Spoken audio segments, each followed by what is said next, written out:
또 여기 게임 좋아하시는 분 계시잖아요. 네. 게임이 지금 우리나라 모바일 게임 같은 경우 굉장히 게임 용량도 작고 굉장히 베이직한 게임들이 많이 있었는데 요즘 GXG라던가 이런 고급 게임들에 대해서 관심이 많으시다고 하셨는데 그렇죠. 아이폰에서 구현 가능한 게임이라면 그러니까 이를테면 어떤 게임들이 가능할까요? 요즘 게임 UI 하면은 특히 닌텐도에서 요즘 뭐 이렇게 NDSL을 통해서 터치하는 게임이라거나 위 같은 이렇게 다양한 입력 방식을 많이 보여주고 있는데 아이폰이라는 이런 컨셉을 봤을 때 모바일 게임은 또 어떻게 변해나갈 수 있을까요? 지금 그 위에 모션 센서라든지 아니면 NDS에 이렇게 터치펜 형식으로 가는 거는 그쪽 게임들 콘솔에 국한되어 있기 때문에 걔들이 인정을 가질 수 있는 거거든요. 근데 지금 모바일 쪽으로 생각을 해보면 지금 아이폰의 UI 같은 경우는 모바일 게임 쪽에서는 100% 저주받은 UI예요. 왜냐하면 지금 유저들이 모바일 게임을 많이 하는 유저들 중에서 어느 폰에서 게임을 할 때 가장 인터페이스가 가장 좋지 않고 최악의 폰이냐고 물어보면 LG의 초콜릿 폰을 예를 들거든요. 아시다시피 다들 터치스크린이죠. 터치스크린이기 때문에 게임하기가 정말 힘들어요. 왜냐면 가야 되는데 터치스크린이기 때문에 이런 식으로 진행이 돼요. 만약에 아이폰이 계속 전면 아까 전에 키 부분에 얘기를 하시면서 키를 넣음으로써 제한적인 부분이 들어갈 수 있다고 했는데 저는 오히려 약간 생각이 들리거든요. 그 PDA처럼 터치스크린 조정할 수 있는 부분이 있고 그리고 키 부분도 넣음으로써 오히려 그 사용자가 사용할 수 있는 UI 부분은 더욱더 확장될 수 있다고 생각을 해요.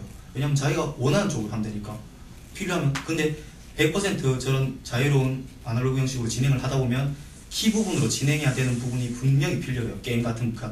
특히 게임 같은 부분에는. 그러면 하고 싶은데 없기 때문에 자기의 활동 영역이 제한될 수밖에 없거든요. 저게 만일에 단독으로만 다른 컨텐츠라든지 그런 것들을 생각하지 않는다면 꽤 괜찮은 아이템일 수도 있어요. 저 같은 경우도 단독으로만 봤을 때 그냥 단순히 전화기와 음악을 듣는다는 것만 봤을 때는 뛰어나다고 생각하고 신기하다고 생각을 했어요. 근데 한국의 여러 컨텐츠들 예를 들어서 지금 아시겠지만 준 방송 같은 경우는 176 픽셀 사이즈로 모두 동영상이 나오거든요. 그러니까 상당히 돌려서 320 사이즈나 240 사이즈에 보면은 상당히 네모박이 심해요.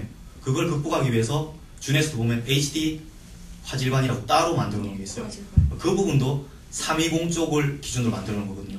근데 지금 전면이기 때문에 저걸 위해서 준의 SKT를 보면 준에서 아이팟 쪽 동영상을 위해서 또 다른 컨텐츠를 또 만들어야 되는 거예요.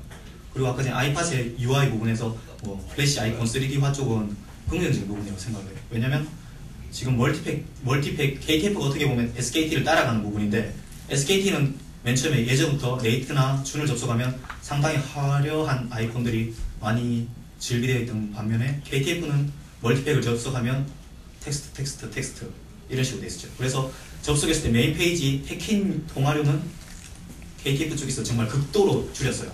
근데 KTF에서도 얼마 전에 정책을 발표한 게 우리도 텍스트 쪽이 아니라 상당한 이미지 쪽으로 가고 싶다라고 얘기를 하더라고요.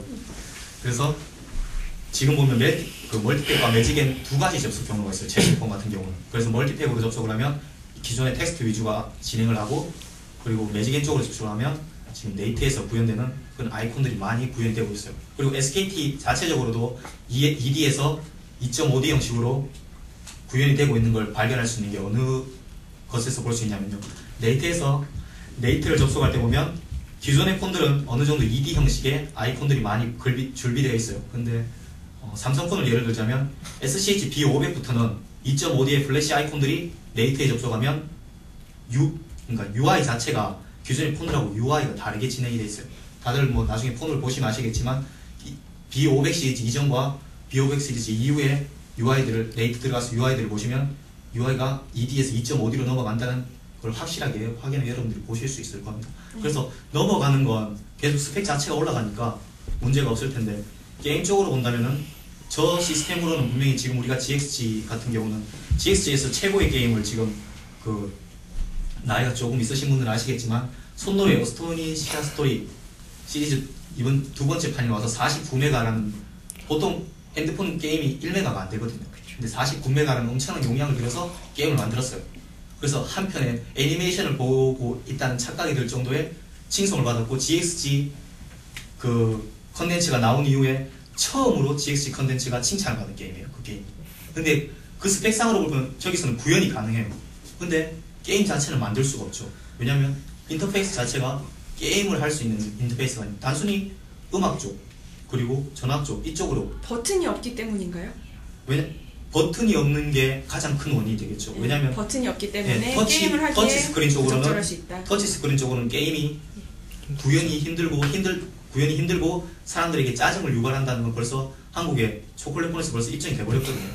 유저들은 게임을 좋아하는 유저들은 초콜릿폰을 정말 싫어해요. 게임 자체를 못 즐긴다고. 그리고 저 부분을 만들려고 아까 전에 그 보셨던 그 늘리는 부분, 줄이는 부분이 신기했는데 그 앨범 컨텐츠 검색하는 거 있죠. 그것도 만일에 한국에서 구현을 하려고 한다면은 SKT와 KTV에서 안에서 그 구현 프로그램 자체를 새로 구축을 해야 되거든요. 근데 너무 그러니까 단순히 신기한 게 하나 들어오는데 통신사 측에서는 너무 많은 것들을 그 폰 하나 때문에 준비를 해야 됩니다. 대한민국의 모든 사람들이 그 폰을 쓰는 게 아닌데 그 컨텐츠 부분을 준비하기 위해서는 단순히 뮤직폰인데 음악 부분을 준비하기 위해서도 그 앨범 자켓이라든지 그런 부분들을 다 준비를 해야 되거든요. 근데 그래서 여러 가지 문제점 때문에 얼마 전에 신문기사에도 잠깐 루머인지 소문인지 할지 모르겠지만 신문기사에서 메인으로 나왔던 기사가 SKT 측에서 아이폰 쪽을 우리는 드랍할 예정에 있다. 그런 기사까지 한번 나왔었어요. 너무나도 많은 부분들이 가져오는 신기함보다 단순한 몇 가지 편리함보다 버려야 되는 부분들이 너무 많으니까 그런 얘기.